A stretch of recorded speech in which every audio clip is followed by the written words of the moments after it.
செய்திகளை விரிவாக பார்ப்பதற்கு முன்பாக முதலில் தலைப்புச் செய்திகளை பார்க்கலாம். ஆந்திராவின் முதலமைச்சராக பதவியேற்றார் சந்திரபாபு நாயுடு. అనే నేను శాసనం ద్వారా నిర్మితమైన భారత రాజ్యాంగం పట్ల నిజమైన విశ్వాసం విధేయత చూపుతానని దైవ సాక్షిగా ప్రమాణం చేస్తున్నాను. துணை முதலமைச்சராக பவன் கல்யாணும், அமைச்சராக நரலோகேஷும் பதவியேற்பு.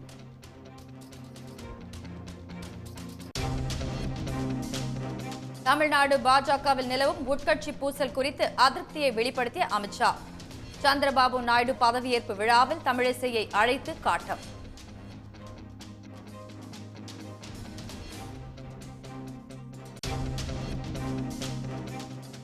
பொது மேடையில் தமிழிசையை கண்டித்த அமித்ஷாவுக்கு காங்கிரஸ் கண்டனம். அமித்ஷாவின் செயல் குறித்து பதிலளிக்க மறுத்த தமிழிசை.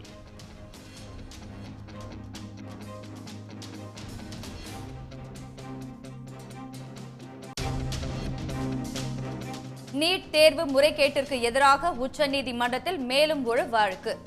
தேர்வை ரத்து செய்துவிட்டு மறுதேர்வு நடத்த வலியுறுத்தல்.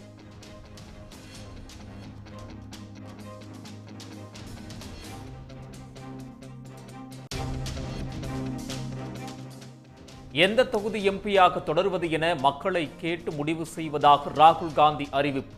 மோடியிடம் பேசுவது போல தன்னிடம் பேச பரமாத்மா இல்லையே எனவும் கிண்டல்.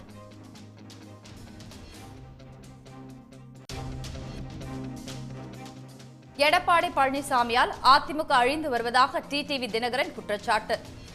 அதிமுகவுடன் அமமுக இணையுமா என்ற கேள்விக்கே இடமில்லை எனவும் திட்டவட்டம். ஒடிஷாவின் புதிய முதலமைச்சராக பதவியேற்றார் மோகன் சரண் மஜி. କୌଣସି ବ୍ୟକ୍ତି ବା ବ୍ୟକ୍ତିମାନଙ୍କୁ ଜଣାଇବି ନାହିଁ ବା ପ୍ରକଟ କରିବି ନାହିଁ।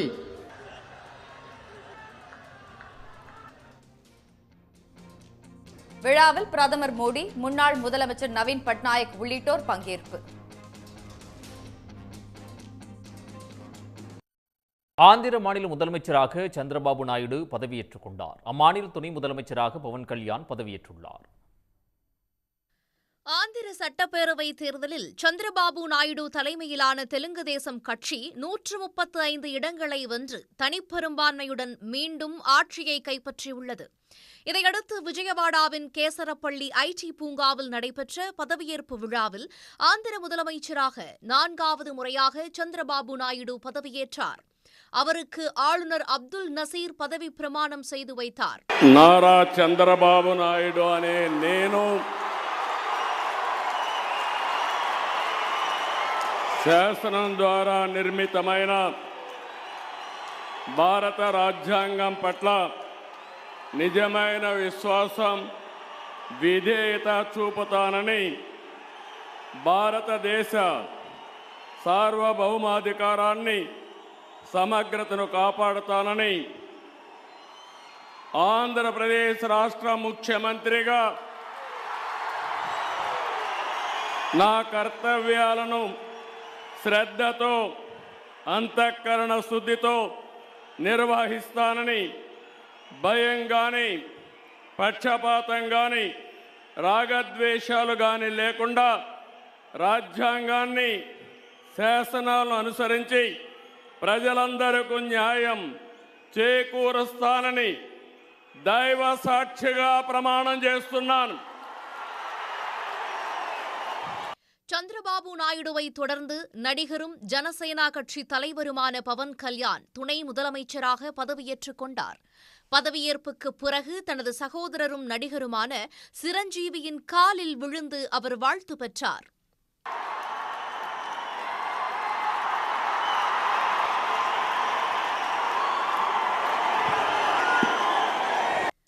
சட்டமன்றத்துக்கு முதல் முறையாக தேர்ந்தெடுக்கப்பட்ட சந்திரபாபு நாயுடுவின் மகன் நார லோகேஷ் அமைச்சராக பதவியேற்றார்.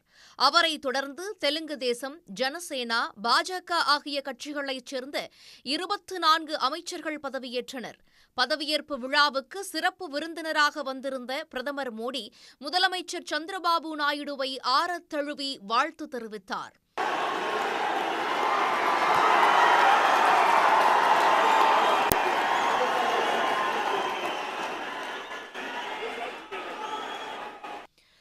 அப்போது துணை முதல்வர் பவன் கல்யாண் தனது சகோதரர் சிரஞ்சீவியை அறிமுகப்படுத்த அழைத்து வரலாமா என கேட்க சிரஞ்சீவி இருக்கும் இடத்திற்கே சென்றார் பிரதமர் மோடி.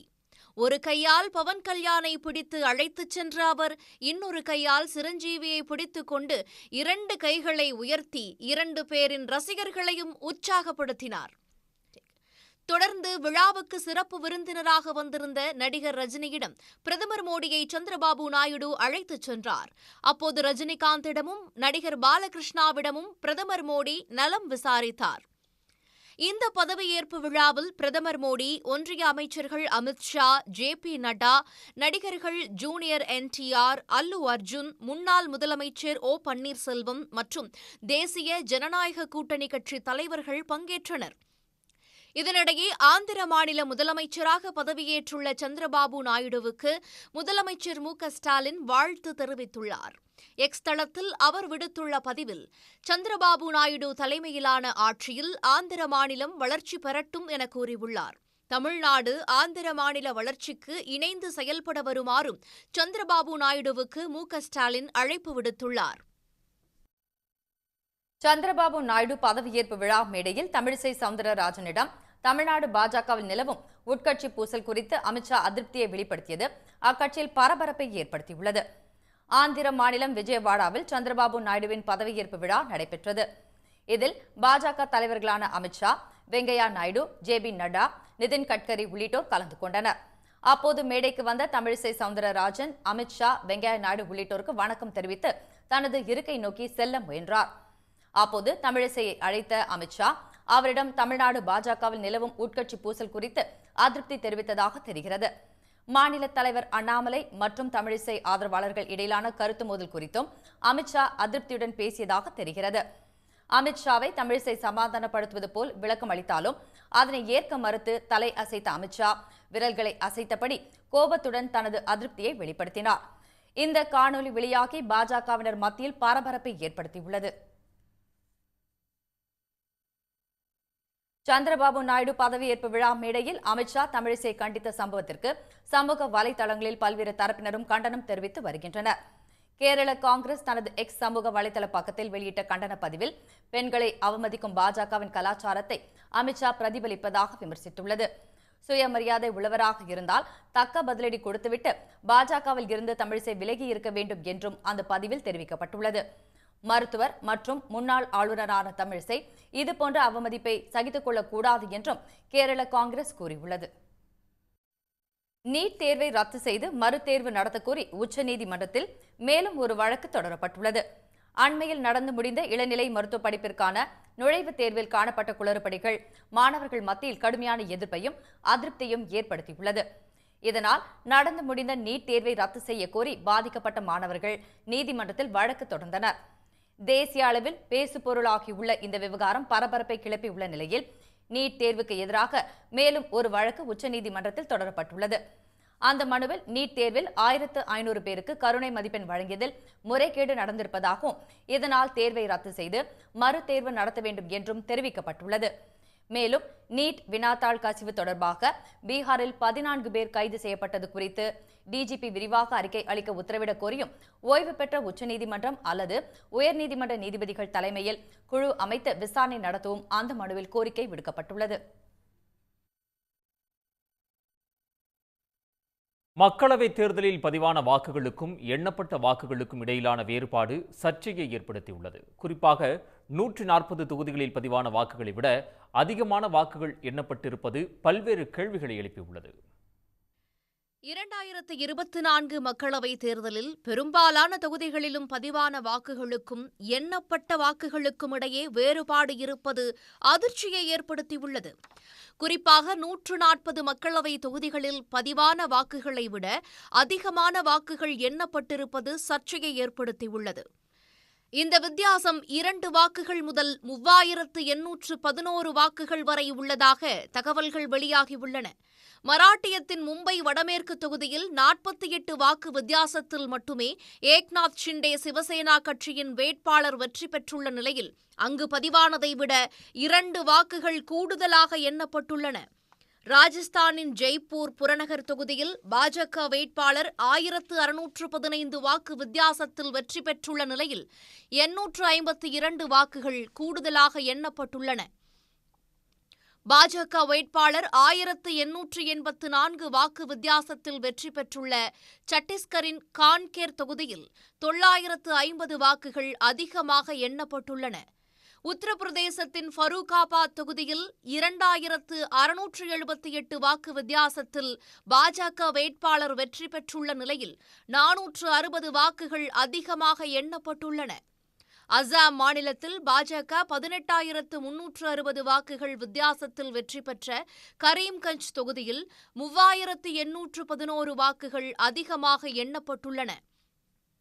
பதிவான வாக்குகளுக்கும் எண்ணப்பட்ட வாக்குகளுக்குமான வித்தியாசம் வெற்றிக்கான வாக்கு வித்தியாசத்தை விட குறைவாக இருப்பதால் மறுவாக்கு எண்ணிக்கை கோரப்படவில்லை.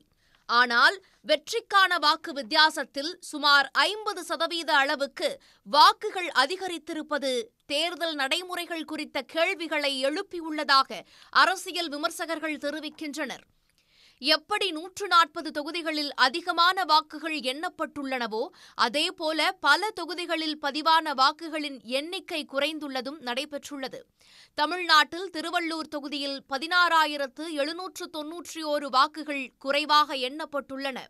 கரூர் தொகுதியில் 8,056 வாக்குகளும், விழுப்புரம் தொகுதியில் 4,696 வாக்குகளும் பதிவானதை விட குறைவாக எண்ணப்பட்டுள்ளன. இதேபோல் தமிழ்நாட்டின் 39 தொகுதிகளிலுமே வாக்குகள் பதிவானதை விட எண்ணிக்கையில் குறைந்துள்ளன. இந்நிலையில் பதிவான வாக்குகளை விட கூடுதல் வாக்குகள் எண்ணப்பட்டது எப்படி? வாக்கு வித்தியாசம் மிக குறைவாக உள்ள தொகுதிகளில் ஒப்புகைச் சீட்டுகளை எண்ண முன்வராதது ஏன் என்பது போன்ற கேள்விகளுக்கு தேர்தல் ஆணையம் பதில் சொல்ல வேண்டும் என அரசியல் விமர்சகர்கள் வலியுறுத்துகின்றனர். விருதுநகர் மாவட்டம் ஆத்திப்பட்டி கிராமத்தில் நடக்கும் கோவில் விழா ஊர்வலத்தில் சமூக ரீதியான பிரச்சினை ஏற்படுத்துவோர் மீது கடும் நடவடிக்கை எடுக்க உயர்நீதிமன்ற மதுரை கிளை உத்தரவிட்டுள்ளது. கோவில் திருவிழாவில் பட்டியலின மக்கள் மீது பாகுபாடு காட்டுபவர்கள் மீது நடவடிக்கை எடுக்க உத்தரவிடக் கோரி விருதுநகரைச் சேர்ந்த ராஜபாண்டி என்பவர் உயர்நீதிமன்ற மதுரை கிளையில் பொதுநல மனு தாக்கல் செய்திருந்தார். அதில் அருப்புக்கோட்டை அருகே உள்ள ஆத்திப்பட்டி கிராமத்தில் ஆண்டுதோறும் நடக்கும் திருவிழா ஊர்வலத்தின் போது பொது வழியில் சென்று முளைப்பாரியை கரைக்க அனுமதி வழங்கி உத்தரவிடக் கோரியிருந்தார். மேலும் இரட்டை குவளை கலாச்சாரம் ஒழிப்பு மற்றும் ஆத்திப்பட்டி கிராமத்தில் உள்ள திருமண மண்டபத்தில் அனைத்து சமூக மக்களும் சுப நிகழ்ச்சி நடத்த உத்தரவிட வேண்டும் என்று மனுவில் கூறியிருந்தார். அருப்புக்கோட்டை கோட்டாட்சியர் முன்னிலையில் அமைதி பேச்சுவார்த்தை நடத்தப்பட்டு ஊர்வலம் செல்லும் சாலை, பொதுப்பாதையில் சாதிய ரீதியிலான கோஷங்கள் எழுப்பக்கூடாது என்ற நிபந்தனைகள் விதிக்கப்பட்டிருப்பதாக அரசு தரப்பில் தெரிவிக்கப்பட்டது. அரசு விதித்துள்ள நிபந்தனைகளை மீறினால் கடும் நடவடிக்கை எடுக்க காவல்துறைக்கு உத்தரவிட்டு வழக்கு முடித்து வைக்கப்பட்டது. லஞ்ச ஒழிப்புத்துறையால் தொடரப்பட்ட சொத்து குவிப்பு வழக்கில் அதிமுக முன்னாள் அமைச்சர் சி. விஜயபாஸ்கர் மற்றும் அவரது மனைவி ஆகியோர் நீதிமன்றத்தில் ஆஜராகாததால் வழக்கு விசாரணை அடுத்த மாதம் 12ஆம் தேதிக்கு ஒத்திவைக்கப்பட்டது. கடந்த 2016ஆம் ஆண்டு முதல் 2021ஆம் ஆண்டு வரை அதிமுக ஆட்சியில் அமைச்சராக இருந்தபோது வருமானத்தை விட அதிகமாக 35 கோடி ரூபாய் சொத்துக்களை சேர்த்ததாக சி. விஜயபாஸ்கர் மற்றும் அவரது மனைவி ரம்யா மீது லஞ்ச ஒழிப்புத்துறை வழக்கு பதிவு செய்தது. இந்த வழக்கில் 216 பக்க குற்றப்பத்திரிகையை புதுக்கோட்டை நீதித்துறை நடுவர் நீதிமன்றத்தில் லஞ்ச ஒழிப்புத்துறை போலீசார் சமர்ப்பித்தனர். அதில் 800 சொத்துக்களை வருமானத்திற்கு அதிகமாக வாங்கி குவித்திருப்பது தெரியவந்தது. இந்த வழக்கு புதுக்கோட்டை மாவட்ட முதன்மை அமர்வு நீதிமன்றத்திற்கு மாற்றப்பட்ட நிலையில் இன்று விசாரணைக்கு வந்தது. அப்போது விஜயபாஸ்கரும் அவரது மனைவியும் விசாரணைக்கு ஆஜராகாத நிலையில் வரும் ஜூலை 12ஆம் தேதிக்கு வழக்கை ஒத்திவைத்து நீதிபதி உத்தரவிட்டார். தமிழ்நாட்டில் வெங்காய விலை உயர்வை கண்காணித்து வருவதாக தெரிவித்துள்ள கூட்டுறவுத்துறை அதிகாரிகள் வரும் நாட்களில் வெங்காய விற்பனை அதிகரிக்க திட்டமிட்டுள்ளதாக தெரிவித்துள்ளனர். சென்னை கோயம்பேடு சந்தைக்கு தினந்தோறும் 45 லாரிகளில் வெங்காயம் விற்பனைக்கு கொண்டுவரப்படும். ஆனால் கடந்த சில நாட்களாக மகாராஷ்டிரா உள்ளிட்ட வட மாநிலங்களில் உற்பத்தி பாதித்திருப்பதால் வெங்காய வரத்து 30 லாரிகளாக குறைந்துள்ளது. இதனால் வெங்காயத்தின் விலை திடீர் ஏற்றம் கண்டுள்ளது. குறிப்பாக மொத்த விற்பனை சந்தையில் கிலோ 30 ரூபாய்க்கு விற்கப்பட்ட நாசிக் வெங்காயம் 55 ரூபாயாக விலை உயர்ந்துள்ளது. வெளிச்சந்தை மற்றும் சூப்பர் மார்க்கெட்களில் வெங்காய விலை கிலோவிற்கு 70 ரூபாய் வரை உயர்ந்து விற்கப்படுகிறது. இந்நிலையில் வெங்காயத்தின் விலை உயர்வை கண்காணித்து வருவதாக கூட்டுறவுத்துறை அதிகாரிகள் தெரிவித்துள்ளனர். பண்ணை பசுமை கடைகளில் ஏற்கனவே வெங்காயம் விற்பனை செய்யப்பட்டு வரும் நிலையில் வரும் நாட்களில் விற்பனை அளவை அதிகரிக்க திட்டமிட்டிருப்பதாகவும் அதிகாரிகள் கூறியுள்ளனர். கும்பகோணம் அருகே திருவலஞ்சுழியில் தயாரிக்கப்பட்ட மறைந்த முன்னாள் சிங்கப்பூர் பிரதமர் லீ குவான் யூவின் ஐம்பொன் சிலை சிங்கப்பூருக்கு எடுத்துச் செல்லப்படுகிறது. சிங்கப்பூரை செதுக்கிய சிற்பி என்று அழைக்கப்படுபவர் அந்நாட்டின் முன்னாள் பிரதமர் லீ குவான் யூ. அந்த அளவுக்கு அவர் தனது நாட்டின் வளர்ச்சியிலும் சிங்கப்பூரில் வாழும் தமிழர்களின் வளர்ச்சியிலும் அக்கறை கொண்டிருந்தார். தமிழர்களின் வாழ்க்கைக்கு உறுதுணையாக இருக்கும் லீ குவான் யூவுக்கு நன்றி செலுத்தும் விதமாக அவருக்கு 6 அடி உயர ஐம்பொன் சிலை அமைக்க தமிழ்நாட்டைச் சேர்ந்த சிங்கப்பூர் தொழிலதிபர் கருணாநிதி என்பவர் முடிவெடுத்து அதற்கான பணியை திருவலஞ்சுழியில் உள்ள சிற்பியிடம் 6 மாதத்திற்கு முன்பு ஒப்படைத்திருந்தார். அதன்படி 2.5 லட்சம் ரூபாய் மதிப்பில் 6 அடி உயரத்தில் 2 அடி அகலத்தில் 150 கிலோ எடை கொண்ட லீ குவான் யூ ஐம்பொன் சிலை வடிவமைக்கப்பட்டுள்ளது. அந்த முழு உருவச் சிலை திருவலஞ்சுழியில் இருந்து சிங்கப்பூர் எடுத்துச் செல்லப்படுகிறது. இதேபோல் சென்னையில் உள்ள அந்த தொழிலதிபரின் நிறுவனத்தில் நிறுவுவதற்காக சோழ மன்னன் ராஜராஜ சோழனின் முழு உருவ ஐம்பொன் சிலையையும் வடிவமைத்துள்ளதாக சிலை வடிவமைப்பாளர் ராமலிங்கம் கூறினார். அதிமுகவுடன் அமமுக இணைவதற்கான சாத்தியம் இல்லை என அக்கட்சியின் பொதுச் செயலாளர் டிடிவி தினகரன் தெரிவித்துள்ளார். தஞ்சாவூரில் செய்தியாளர்களை சந்தித்த அவர் கடந்த 10 தேர்தல்களில் அதிமுக சந்தித்த தோல்விகளுக்கு எடப்பாடி பழனிசாமி காரணம் என குற்றம் சாட்டியுள்ளார். இப்போ யாருதான் திணிக்கப்பட்ட தலைவர்கள் தான் அங்கே இருக்காங்க. எல்லாரையும் கையகப்படுத்தி பணபலத்தால் அதிகார பலத்தால் வந்தவர்கள் தான். அதனால தான் தொடர்ந்து 10 தேர்தலில் ஆர்கே நகர் இடைத்தேர்தல் தொடங்கி இந்த தேர்தல் வரைக்கும் அதிமுக மிக தோல்வி அடைஞ்சு வருது. அதை சப்பை கட்டுவதற்காக நாங்கள் 20 சீட்டில் இப்போ 19% வாங்கியிருக்கோம்.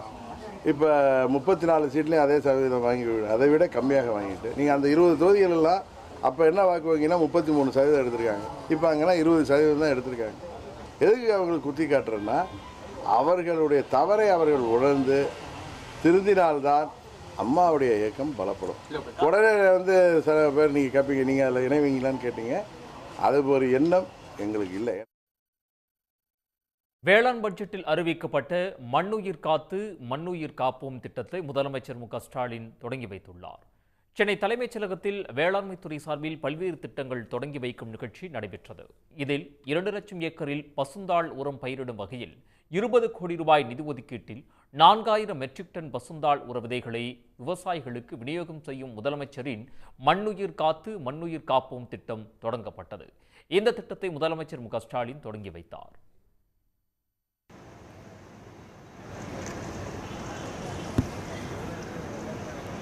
அடுத்ததாக வினோத் நெப்போலியன்.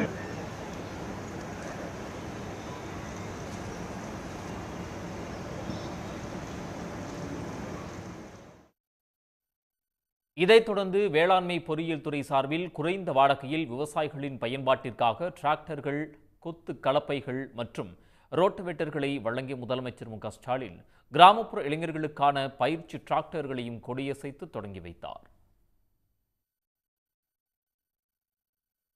18வது நாடாளுமன்றத்தின் முதல் கூட்டத்தொடர் வரும் 24ஆம் தேதி தொடங்குவதாக அறிவிக்கப்பட்டுள்ளது.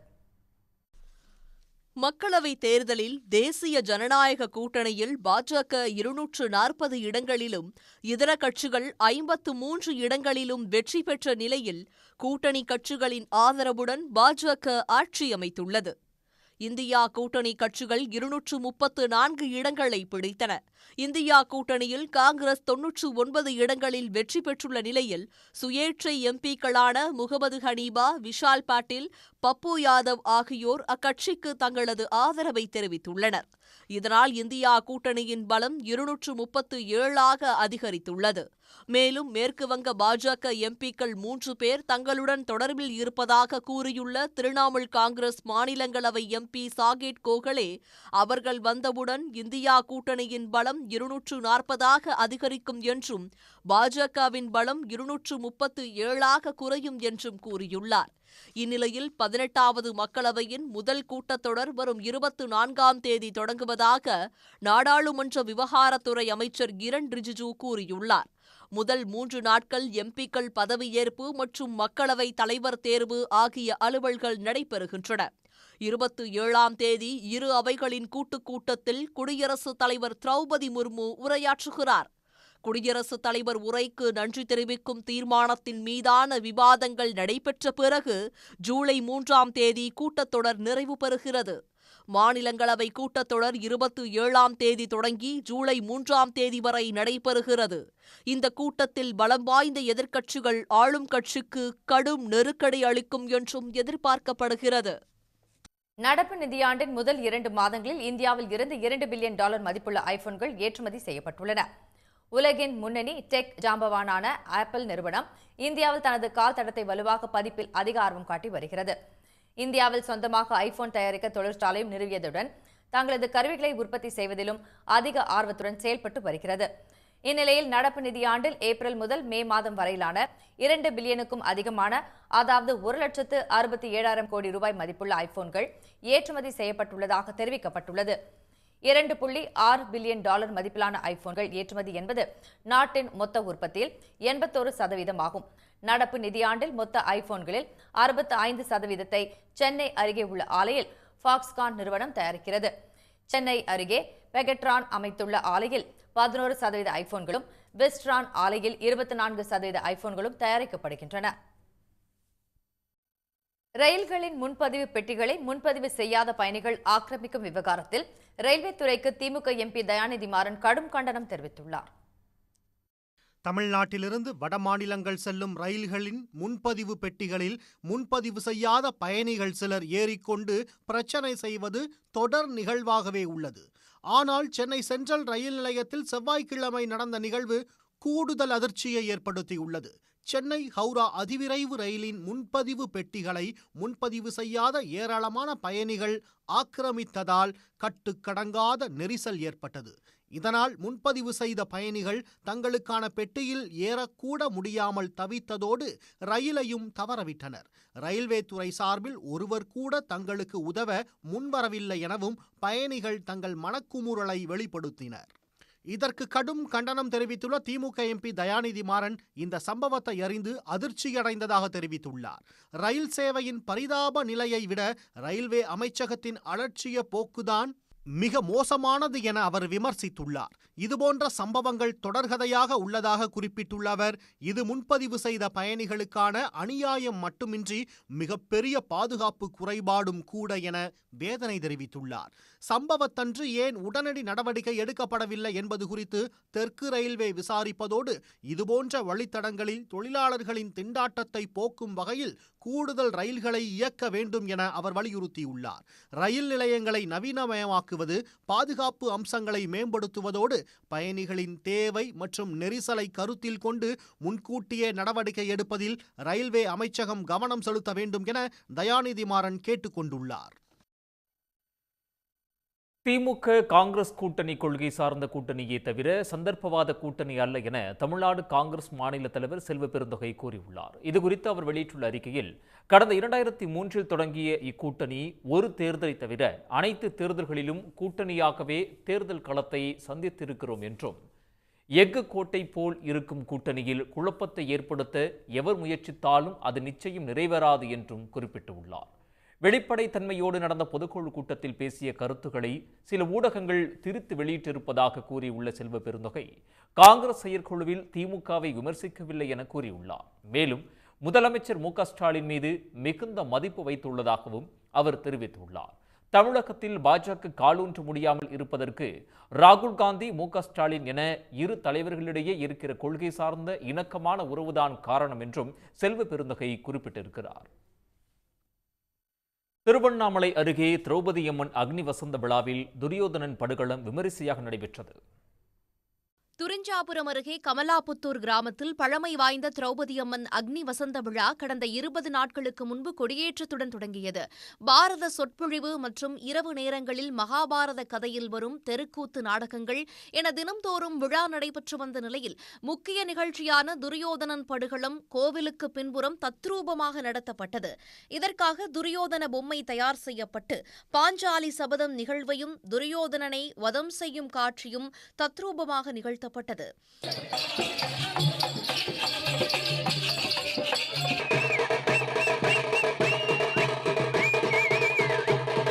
இந்த விழாவில் 2000க்கும் மேற்பட்ட பக்தர்கள் கலந்து கொண்டு சாமி தரிசனம் செய்தனர். எச்சில் இலையில் உருள அனுமதி அளித்து நீதிபதி ஜி.ஆர். சுவாமிநாதன் பிறப்பித்த உத்தரவிற்கு தடை கோரிய வழக்கில் வரும் 25ஆம் தேதி சென்னை உயர்நீதிமன்றம் விரிவான விசாரணை நடத்தவுள்ளது. கரூர் அருகே உள்ள நெரூர் சதாசிவ பிரமேந்திரர் கோவிலில் ஆண்டுதோறும் சதாசிவ பிரமேந்திரர் நினைவு நாளில் பக்தர்கள் எச்சில் இலையில் உருண்டு நேர்த்திக்கடன் செலுத்துவர். இது தொடர்பாக எழுந்த சர்ச்சை காரணமாக இந்த சடங்கு நிறுத்தப்பட்டிருந்த நிலையில் இதனை எதிர்த்து நவீன்குமார் என்பவர் உயர்நீதிமன்ற மதுரை கிளையில் வழக்கு தொடர்ந்திருந்தார். இதனை விசாரித்த தனி நீதிபதி ஜி.ஆர். சுவாமிநாதன் எச்சில் இலையில் உருள அனுமதி அளித்து உத்தரவிடவே மே 18ஆம் தேதி நடந்த விழாவில் பக்தர்கள் சாப்பிட்ட எச்சில் இலையில் அங்க பிரதர்ஷனம் செய்து நேர்த்திக்கடன் செலுத்தியிருந்தனர். இந்த நிலையில் எச்சில் இலையில் அங்க பிரதர்ஷனம் செய்யலாம் என்ற தனி நீதிபதி ஜி.ஆர். சுவாமிநாதன் பிறப்பித்த உத்தரவிற்கு தடை கோரி கரூர் ஆட்சியர் தரப்பில் மேல்முறையீட்டு மனு தாக்கல் செய்யப்பட்டது. அதில் நீதிமன்ற உத்தரவின் அடிப்படையில் மே 18ஆம் தேதி நடைபெற்ற நிகழ்வில் அவ்வாறு அங்க பிரதர்ஷனமும் செய்யப்பட்டதாகவும் 2015ஆம் ஆண்டு முதல் தற்போது வரை இந்த நிகழ்விற்கு அனுமதி வழங்கப்படுவது இல்லை என்றும் குறிப்பிடப்பட்டது. ஆனால் பழைய உத்தரவுகளை மறைத்து தங்களுக்கு சாதகமான உத்தரவை மனுதாரர் பெற்றிருப்பதாக அரசு தரப்பில் கூறப்பட்டது. இந்த உத்தரவு பலராலும் தவறாக பயன்படுத்தப்பட வாய்ப்புள்ளதால் தனி நீதிபதியின் உத்தரவிற்கு தடை விதிக்க வேண்டும் என்று மனுவில் கோரப்பட்டது. இந்த வழக்கு இன்று நீதிபதிகள் சுரேஷ்குமார் மற்றும் அருள்முருகன் ஆகியோர் அமர்வு முன்பு விசாரணைக்கு வந்தபோது நெரூர் சத்குரு சதாசிவ பிரமோந்திராள் சபா தரப்பில் பதில் மனு தாக்கல் செய்ய உத்தரவிட்ட நீதிமன்றம் விசாரணை வரும் 25ஆம் தேதிக்கு ஒத்திவைத்தது.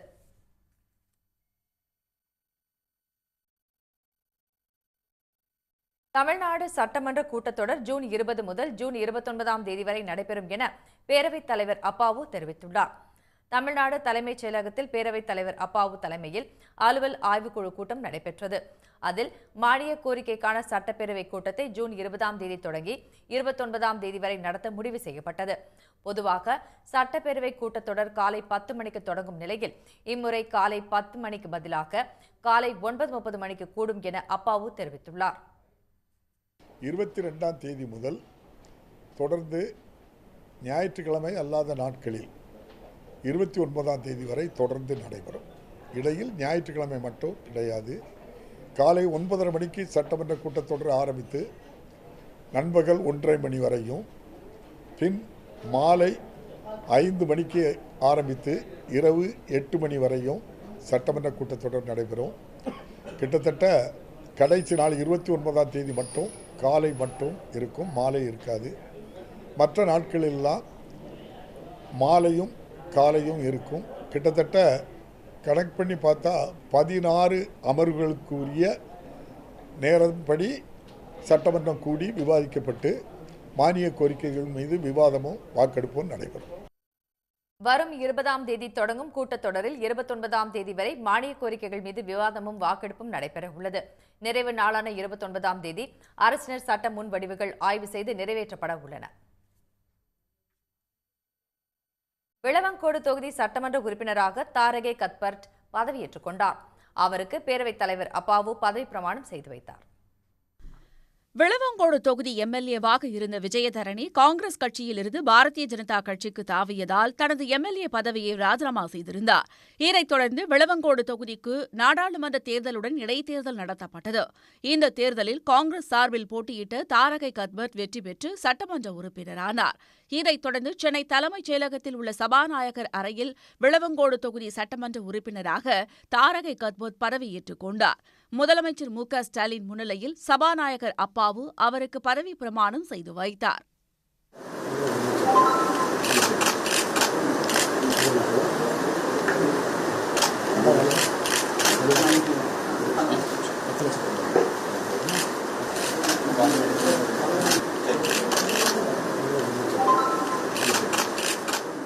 2 வருடங்களில் வந்து தான் இருக்குது. எனக்கு முதல்ல திட்டமானது காமராஜர் ஆட்சியில் கொண்டு வந்த கோதையார் டேமில் வந்துட்டு மின் உற்பத்தி எலக்ட்ரிசிட்டி ப்ரொடியூஸ் பண்ணக்கூடிய அதில் வந்து 2 யூனிட்டில் வந்து 1 யூனிட் வந்து செயலிழந்து இருக்கிறது. முதலில் அதை சரி செய்ய வேண்டும். அதுக்கப்புறம் விளவங்கோடு தொகுதியில் வந்துட்டு நம்மளுடைய ரோட்ஸ் வந்துட்டு ரொம்ப மோசமாக இருக்கிறது. ஸோ மக்களுடைய பேசிக் நீட்ஸான ரோட்ஸு, டிரான்ஸ்போர்ட்டேஷன் அண்ட் எலக்ட்ரிசிட்டி, குடிநீர், இது மட்டும்தான் இந்த 2 வருடங்களில் எனக்கு செய்வதற்கான டைமும் இருக்குது. அதை மட்டும்தான் நான் இப்போதைக்கு ஃபோக்கஸ் பண்ணி பண்ணணுங்கிறது முடிவு பண்ணியிருக்கிறேன். இந்நிகழ்ச்சியில் அமைச்சர்கள் KN நேரு, பொன்முடி, ஏவா வேலு, ராஜகண்ணப்பன், தமிழ்நாடு காங்கிரஸ் தலைவர் செல்வ பெருந்தகை, கன்னியாகுமரி தொகுதி MP விஜய் வசந்த் உள்ளிட்டோர் பங்கேற்றனர். உடனுக்குடன் செய்திகளை தெரிந்து கொள்ள சன் நியூஸ் பெல் ஐகானை கிளிக் பண்ணுங்க.